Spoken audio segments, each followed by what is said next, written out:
सज्जन बन के कोई मार जावे दुख तो लगदा है। तोड़ जद कोई इतबार जावे दुख तो लगदा है।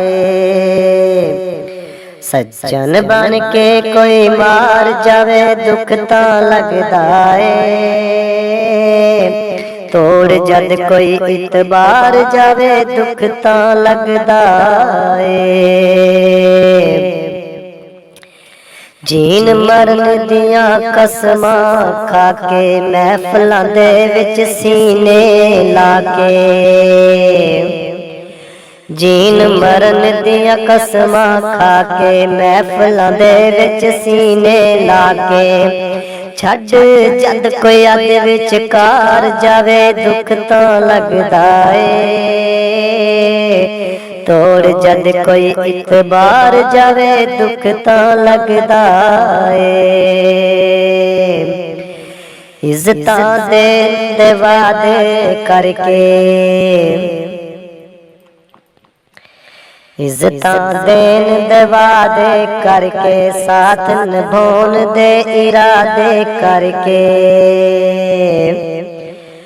इज्जतां देन दे वादे करके साथ निभाउण दे इरादे करके।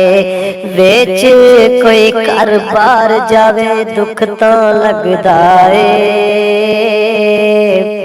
तोड़ जद कोई इतबार जावे दुख तो लगदा है। सारे जग नालों वखरा करके एक दिन आप फिर नखरा करके। सारे जग नालों वखरा करके एक दिन आप फिर नखरा करके। नाल चलाकी चार जावे दुख तो लगदा है।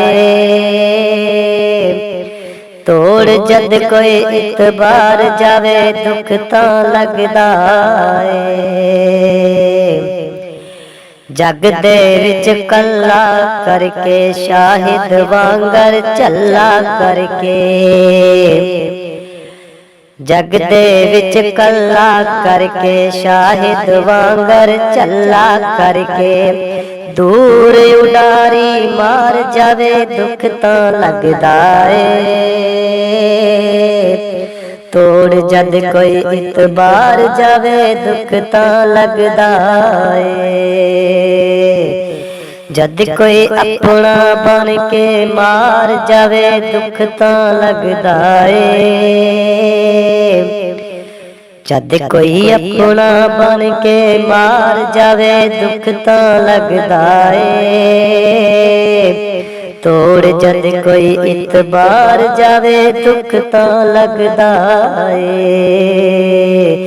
तोड़ जद कोई इतबार जावे दुख तो लगदा है।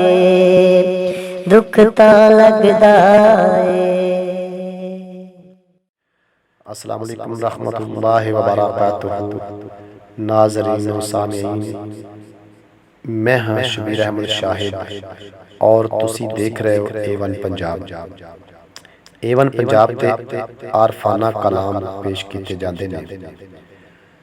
अगर चंगे लगन ते चैनल नूं सबसक्राइब करो, लाइक एंड शेयर करो और कमेंट बॉक्स दे विच अपने ख्यालात दा इजहार करो।